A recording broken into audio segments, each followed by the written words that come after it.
When a Russian immigrant first had the idea for a roadside attraction filled with a collection of concrete and steel dinosaurs, he had no idea that he was creating a legacy that would last for over 60 years.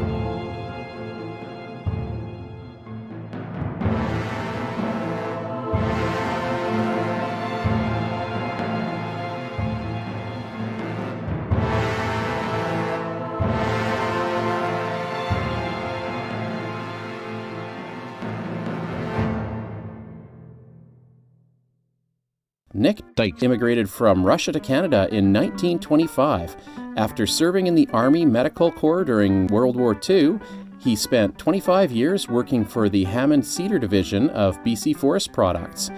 But by the 1950s, he developed an enthusiasm for paleontology. Dyck believed that creating a collection of near-life-size dinosaurs would spark public interest and allow him to share his passion. In 1952, Dyck built his first dinosaur replica, a 22-foot-long and 10-foot-high Brontosaurus, out of a wooden frame and cement. The Brontosaurus was soon joined by a cement Tyrannosaurus, and other creatures soon followed.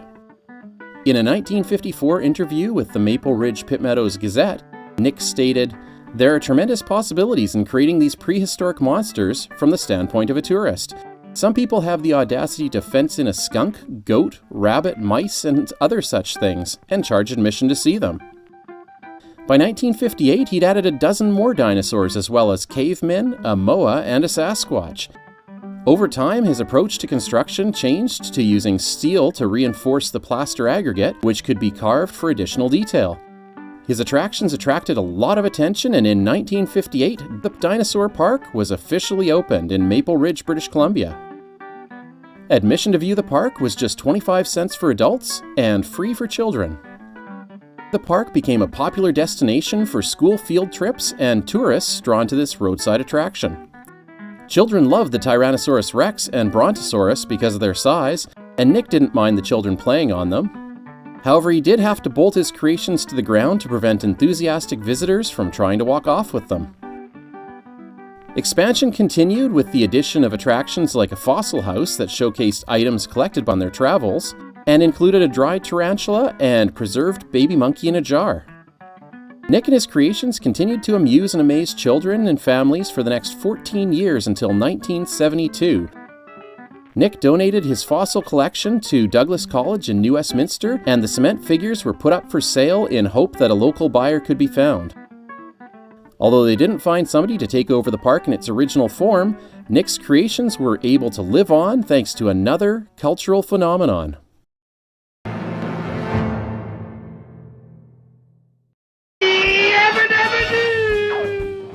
In 1960, North American audiences were introduced to the Flintstones. This modern Stone Age family, consisting of Fred, Wilma, and daughter Pebbles, along with their next-door neighbors, the Rubbles, became the first animated series to hold a primetime spot on television, and became the most financially successful and longest-running network animated television show.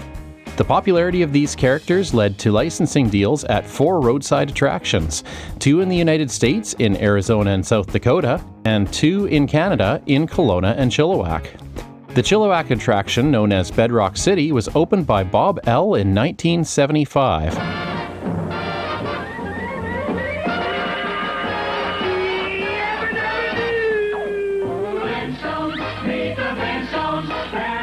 Gang, get your very own dinosaur operator's license when you visit Bedrock. We'll teach you everything you need to know to become an expert dinosaur operator. Just like me.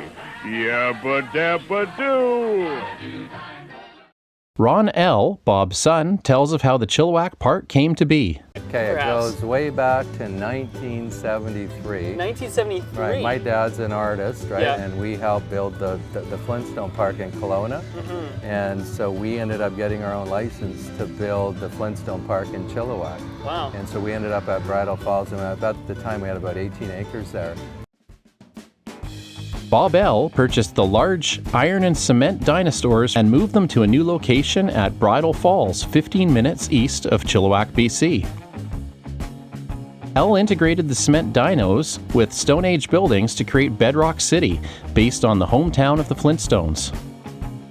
One unfortunate casualty was the T-Rex, which was destroyed while trying to find its way to its new home. Bedrock City included a number of attractions, including life-size figures of the Flintstones and the Slidosaurus, which allowed children to slide down a dino tail just like Fred. Keeping with the Flintstones theme, most of the rides were powered by the rider themselves. Guests fondly remember rides such as the stone pedal cars and paddle boats. One guest reminisced about the prehistoric rides. Guests climb into log flume type boats and are handed a paddle. The ride is long and tiring. One of the most unique rides in the park was the hand-powered bumper cars, which allowed guests to hand crank the cars and see how fast they could go. The only mechanical ride was the Bedrock Express train, which took riders around the park, showing off the other rides and the dinosaur statues. Bedrock City continued to delight families for the next 20 years until it suddenly came to a screeching halt, faster than you can say, Gazoo! Throughout the 1980s and 90s, the licensing of Hanna-Barbera cartoons changed hands numerous times before ending up in the possession of Time Warner. Time Warner promptly discontinued existing licensing deals, including the one with Bedrock City. Owner Bob L. remarked, "Turner said they owned the modern Stone Age intellectual property, so we couldn't do anything with a caveman theme." Unwilling to be defeated, the L's family reopened the park in 1995 under non-licensed dinosaur theming as North America's only cartoon dinosaur town.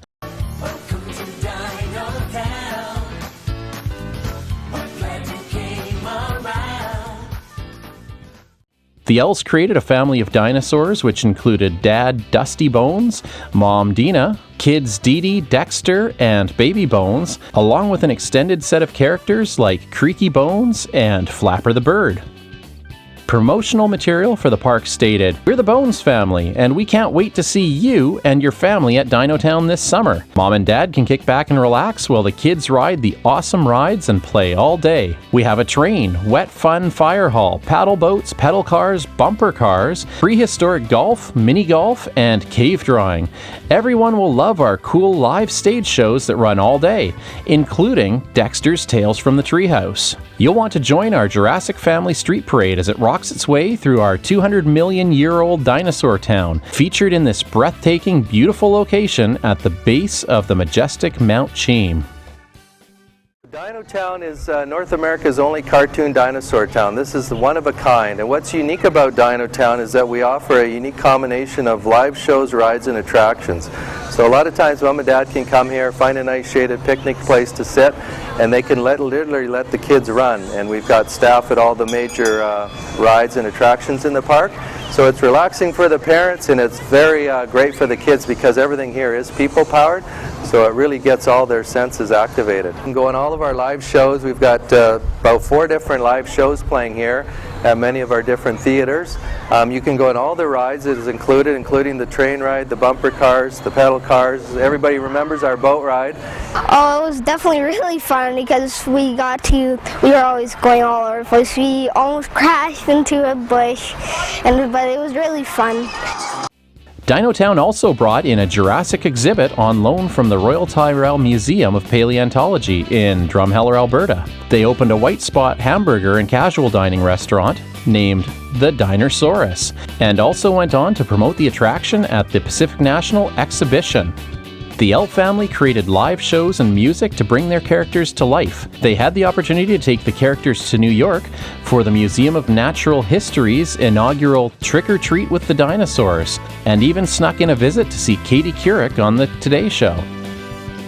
After 5 successful years and faced with unexpected health issues, owner Rob Ells, mayor of Dinotown, made the difficult decision to sell the 18-acre property to a developer looking to turn the site into a community of manufactured homes. We ended up closing in 2010. I ended up being diagnosed with a large brain tumor. Wow.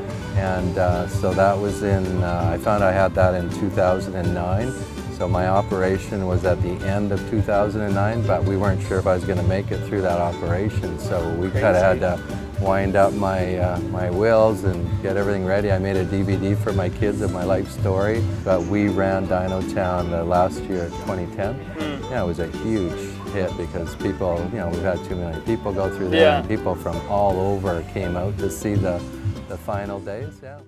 After 35 years, 2.5 million visitors, and 2,000 dedicated staff members, Dinotown closed its doors forever on September 6, 2010. But the story doesn't end there.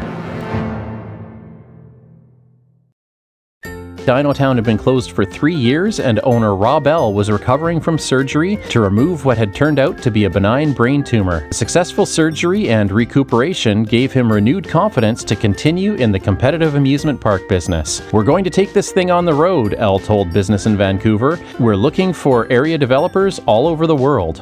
Elle began looking to lease land for a new site in the Lower Mainland of Vancouver, and also began looking for licensing deals with foreign developers to operate sister theme parks. A number of talks were held with the Greater Vancouver Zoo, the Pacific National Exhibition, the City of Surrey, and even the largest ostrich farm in China. But in the end, Dinotown reinvented itself as Dinotown Live and set up a pop-up park in the Cloverdale Fairgrounds for the summer of 2012, then again in Bridal Falls in 2013. It's the first pop-up dinosaur theme park in the world. Saved from extinction. It's Dinotown Live. Everybody's here. We got Dusty Bones and his wife Dinah, and we got Dee Dee and Dexter, and Flapper's new the pet, so we got a new show with Flapper in it as well. The show happens 3 times a day, alternating with a dance party. Like BC's famous Dinotown that closed in 2010, they cater to families with kids 12 and under. New to the Cloverdale location, inflatable fun. We've got inflatables for all the age groups. We've got a Fun Time Express, which was similar to the train that we had at Dinotown. With the hot weather, we just bought a brand new inflatable water slide. For the more adventurous kiddies, this is as crazy as the roller coaster at the P&E for little ones. This is the Ninjasaur. I guess it's a good thing the teeth aren't sharp, hey? Very good, yeah. You'll also find some mementos from the old days of Dinotown.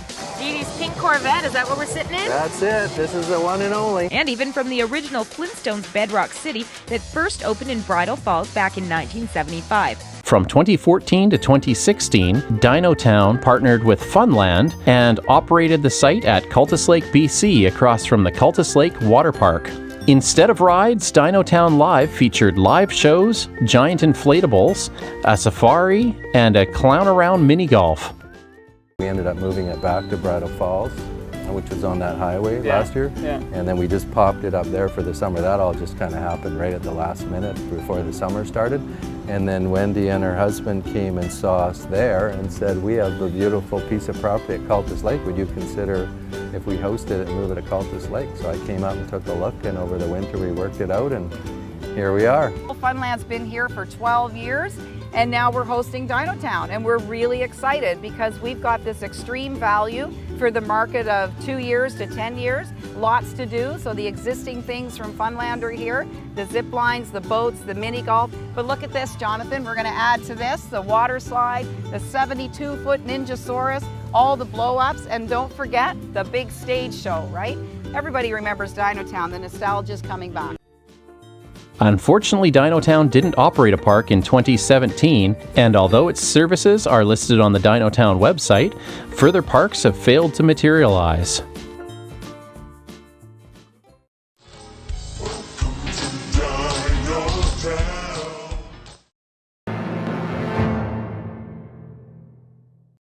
Over 60 years after Nick began creating a humble collection of homemade cement dinosaurs, Dinotown is closed, perhaps for what may be the last time.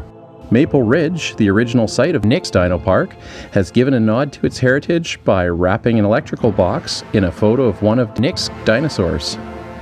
And in 2019, Nick's Dinos made headlines once again when 3 of his original creations were stolen while on their way to a charity auction. All that remains is the dinosaur behind me.